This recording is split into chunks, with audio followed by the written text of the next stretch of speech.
We must reflect, all of us, me before all of you. We must reflect the challenge of Ramadan. Have we met the challenge? And the challenge is that the mightiest and greatest of the angels made a dua against the individual who reaches Ramadan and does not have their sins forgiven. And the greatest of the messengers to the people and the greatest of the creation of Allah subhanahu wa ta'ala, sallallahu alayhi wa sallam, he said Ameen to this dua. So do not be from those upon whom the angel Jibreel has made dua against, and the Prophet sallallahu alaihi wasallam has said Ameen about, being from those people who do not have their sins forgiven during Ramadan. And know that the sins are of two types. There are minor sins and there are major sins.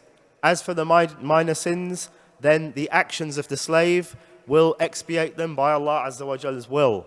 However, the greater sins and the major sins that we fall into, these require specific tawbah from Allah Ta'ala, or from the individual to Allah Ta'ala. So, we must remember during these days our moments of weakness. We must remember our vices, the things that we fall into that are major sins, and know that the major sins are of two types. There are those that we commit actively and we partake in, and there are those of the wajibat that we should be doing that we are negligent of. So we must keep these both mindful and seek refuge and seek tawbah to Allah subhanahu wa ta'ala. And tawbah isn't simply that you say with your tongue, atubu ilallah.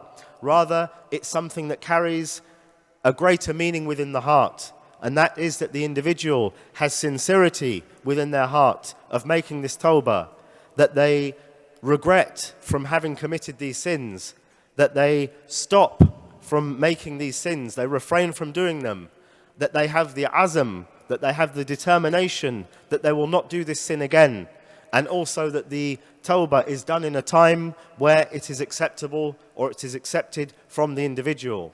So, there is time that remains for us to make tawbah to Allah Azza wa Jal, and if we haven't done so, then we should do so in the depths of the night, and times when Allah Azza wa Jal is closest to us.